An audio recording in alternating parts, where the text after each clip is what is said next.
दिल्ली के Maulana Azad medical college में एक मेडिकल बोर्ड ने मृतक अंजलि के शव का पोस्टमार्टम किया था, जिसके बाद अंजलि का शव परिवार के सदस्यों को सौंप दिया गया, जिसका दिल्ली में अंतिम संस्कार किया गया।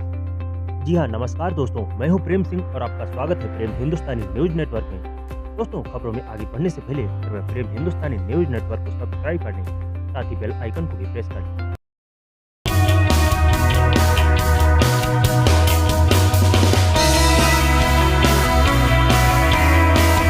अब खबर विस्तार से। दिल्ली के कंझावला में हुई घटना में जान गंवाने वाली 20 वर्षीय युवती का मंगलवार शाम भारी सुरक्षा के बीच अंतिम संस्कार किया गया। जाते जाते अंजलि अपने परिवारों के लिए मातम और अपने गुनहगारों के खिलाफ न्याय की आग छोड़ गई है। अंजलि की मौत से दिल्ली गुस्से में है और उसके परिवार वाले गम में डूब गए हैं। एम्बुलेंस में अंजलि के शव को शमशान ले जाया गया। इस दौरान लड़की के परिवार के सदस्य और पड़ोसी एम्बुलेंस के साथ चले। अंजलि को इंसाफ तो लिखे बैनर लिए बड़ी संख्या में लोग अंतिम संस्कार में शामिल हुए। इस दौरान लोगों ने आरोपियों को फांसी देने की मांग की। 9 वर्ष की रात एक कार ने अंजलि सिंह नामक युवती को टक्कर मार दी थी और उसे 12 किलोमीटर तक घसीटती हुई ले गई थी। युवती का शव कंझावला में मिला था। कार में कथित तौर पर सवार 5 लोगों पर गैर इरादतन हत्या समेत अन्य धाराओं के तहत मामला दर्ज किया गया है। सभी आरोपियों को सोमवार को 3 दिन की पुलिस हिरासत में भेज दिया गया है। मध्य दिल्ली के मौलाना आजाद मेडिकल कॉलेज में एक मेडिकल बोर्ड ने युवती के शव का पोस्टमार्टम किया था, जिसके बाद सब परिवार के सदस्यों को सौंप दिया गया। परिवार के सदस्य शव को अपने घर ले गए, जिसके बाद उसे शमशान ले जाया गया। पुलिस ने कहा कि प्रारंभिक पोस्टमार्टम रिपोर्ट के अनुसार सिर, रीढ़ और निचले अंगों में चोट के चलते आघात पहुंचने और रक्तचाप के कारण अंजलि की मौत हुई। रिपोर्ट में यौन उत्पीड़न के कारण चोट पहुंचने का कोई संकेत नहीं मिला है। किसी भी अप्रिय घटना से बचने के लिए युवती के घर और शमशान के बाहर बड़ी संख्या में सुरक्षाकर्मी तैनात किए गए थे। देखिए कंझावला केस की एक खास रिपोर्ट। के बाद एक नया अपडेट सामने आ रहा है। हालांकि पोस्टमार्टम रिपोर्ट थोड़ी देर में आ जाएगी। गृह मंत्री पूरी तरीके से इन्वॉल्व, उन्होंने कहा है कि जल्द से जल्द रिपोर्ट उनको दी जाए और उचित कार्रवाई की जाए। और क्या कुछ डेवलपमेंट इस पूरे मामले में देखने को मिल रहे हैं, अलग अलग एंगल्स क्या कुछ निकलकर सामने आ रहे हैं, इस रिपोर्ट में समझिए।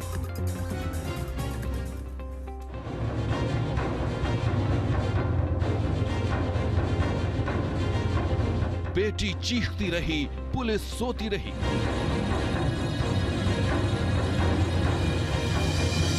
दरिंदों ने मार डाला, कहानी बुनती रही खाकी।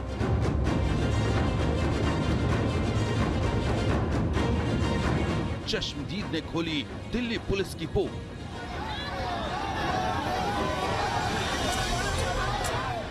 दिल्ली में निर्भया कांड जैसी हैवानियत,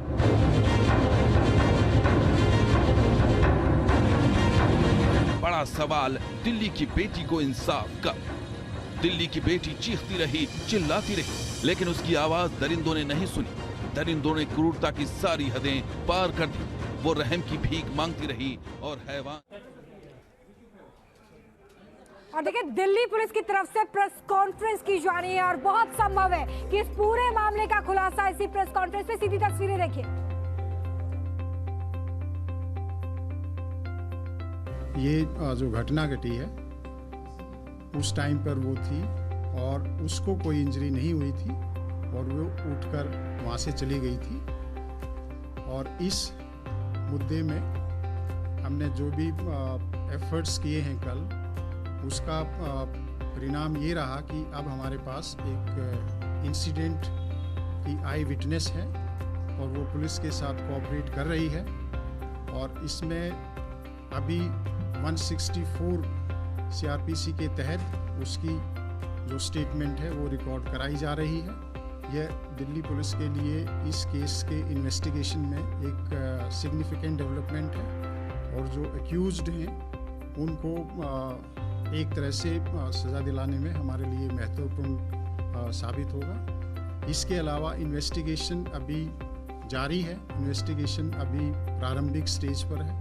बहुत पहलुओं पर इन्वेस्टिगेशन हो रहा है और जल्दी ही दिल्ली पुलिस की ये कोशिश है कि जल्दी ही इस इन्वेस्टिगेशन को कंप्लीट कर लिया जाएगा और जो अपराधी हैं उनको सख्त से सख्त सजा दिलवाई जाएगी। Thank you.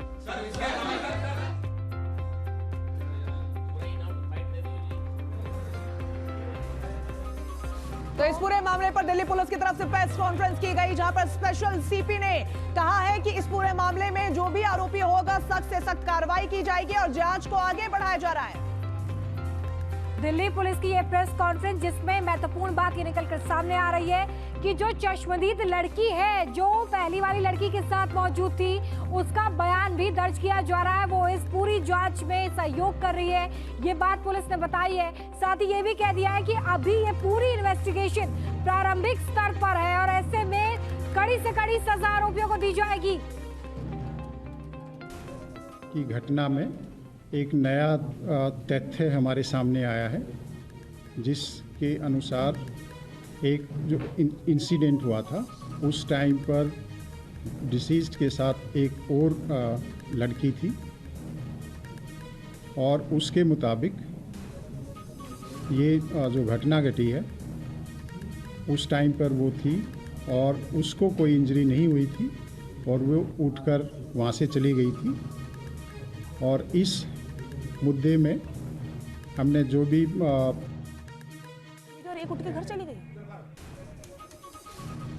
तो देखा आपने यहाँ पर स्पेशल सीपी का क्या कुछ कहना। उनका कहना है कि दूसरी जो लड़की है उसका बयान यहाँ पर लिया जा रहा है और बहुत हेल्पफुल ये हो सकता है। इन सबके बीच बड़ी जानकारी आपको दे रहे हैं। दिल्ली पुलिस का कहना है कि घटना में नया तथ्य सामने आया। घटना के चश्मदीद का बयान भी दर्ज हुआ है जिसने दिल्ली पुलिस पर आरोप लगाए हैं।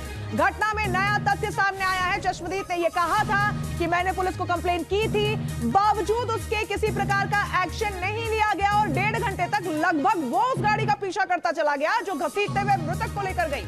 देखिए घटना में जो नया तथ्य सामने आया, ये तथ्य क्या है, ये बेहद महत्वपूर्ण हो जाता है। रुमान मेरे सहयोगी इस वक्त सीधे लाइव जुड़े हुए, रुमान का रुख करते। देखिए रुमान, अभी दिल्ली पुलिस की तरफ से जो प्रेस कॉन्फ्रेंस हुई है उसमें ये कहा जा रहा है कि जो लड़की मौजूद थी उस लड़की के साथ जिसकी मौत हुई उसका बयान दर्ज हो रहा है, लेकिन कई सवाल अभी भी बने हुए हैं। सबसे बड़ा सवाल तो यही है कि अपनी दोस्त के साथ इतना भयानक हादसा होने के बाद एक लड़की घर चली जाती है और उसके बाद 2 दिन बाद ये पता चल रहा है कि उसके साथ कोई मौजूद भी था।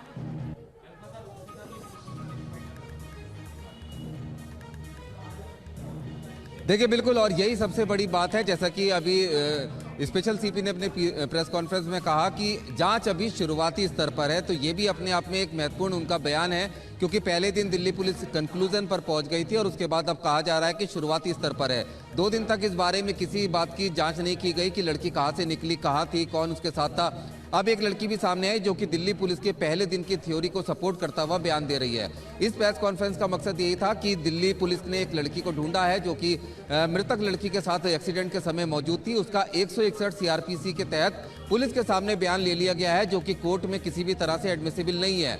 उनका यह कहना है कि अब उसका 164 के तहत बयान दर्ज कराया जा रहा है जो मजिस्ट्रेट के सामने होता है और उस बयान को कोर्ट में सबूत के तौर पर माना जाएगा। लेकिन तमाम सवाल वहीं के वहीं हैं कि 13 किलोमीटर के स्ट्रेच तक जब लड़की को घसीटा जाता रहा तब रास्ते में कोई पुलिस वाला नहीं था, क्या कोई पुलिसकर्मी नहीं था? आरोपी बड़े आराम से अपने घर चले गए और उनको अब उनके घर से ही पुलिस ने गिरफ्तार किया। करेंगे Delhi headquarter, Delhi police headquarter में अवनीश बने हुए हैं। अवनीश, यहाँ पर जो अभी प्रेस कॉन्फ्रेंस की गई, कई बड़ी बातें सामने आई हैं जिसमें दिल्ली पुलिस की कार्रवाई को लेकर भी कहा गया है, क्योंकि चश्मदीद ने यह कहा था कि दिल्ली पुलिस से कंप्लेन की थी लेकिन कोई कार्रवाई करने के लिए आगे नहीं आया।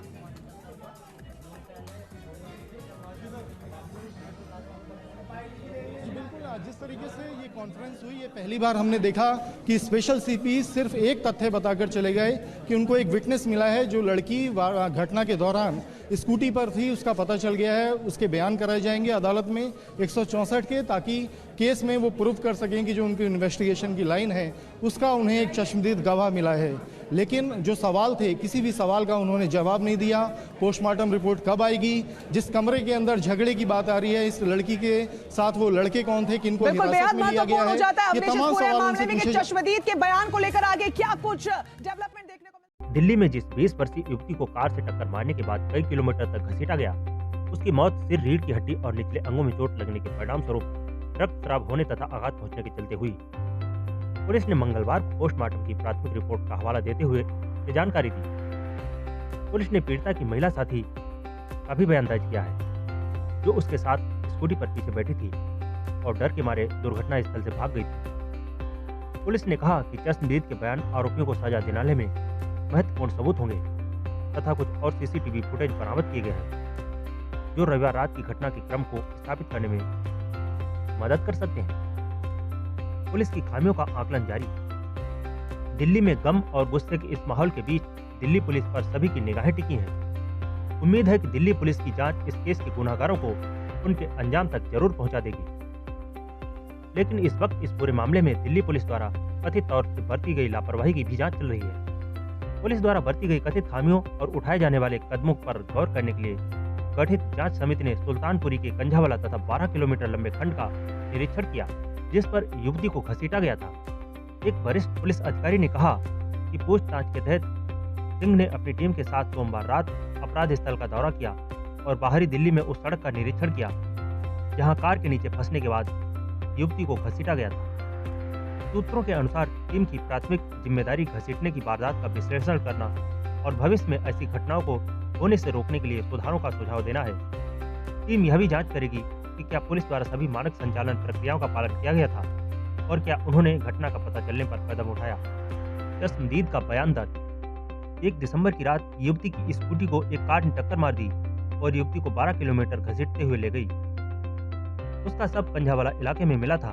कथित तौर पर कार में सवार 5 लोगों पर सोमवार को गैर इरादतन हत्या समेत अन्य धाराओं के तहत मामला दर्ज किया गया।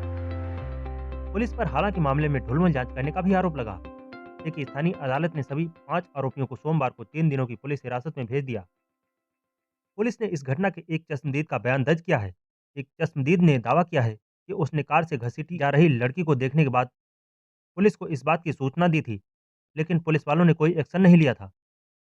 बड़ी बात यह भी है कि एक बेहद ही अहम दिन राष्ट्रीय राजधानी की सड़कों पर एक लड़की 12 किलोमीटर तक घसीटी जाती है और किसी पुलिस वाले को इसकी भनक तक नहीं लगती है। अंजलि की दोस्त निधि का बयान अहम। इस मामले में अंजलि की दोस्त निधि ने एक न्यूज चैनल से बातचीत में कहा है कि हादसे के वक्त वो भी अंजलि के साथ थी। कार ने उन्हें आमने सामने से टक्कर मारी थी। हादसे के बाद अंजलि कार के नीचे फंस गई थी, जबकि निधि को ज्यादा चोट नहीं लगी थी। निधि ने कहा है कि कार चालकों को पता था कि एक लड़की उनकी कार के नीचे फंसी हुई है, लेकिन बावजूद इसके वो उस लड़की को घसीटते रहे। यकीनन इस बर्बरता भरी कहानी ने सबको झकझोर कर रख दिया है। अब सब कुछ दिल्ली पुलिस की आगे की जांच और इस मामले में पुलिस द्वारा जुटाए गए सबूतों पर निर्भर करेगा कि पुलिस इस मामले में पीड़ित परिवार को कब तक इंसाफ दिला पाती है। इस बुलेटिन में बस इतना ही। ऐसी ही बेहतरीन न्यूज अपडेट के लिए जुड़े रहिए प्रेम हिंदुस्तानी न्यूज नेटवर्क के साथ। मिलेंगे एक और खास न्यूज अपडेट लेकर, तब तक के लिए नमस्कार।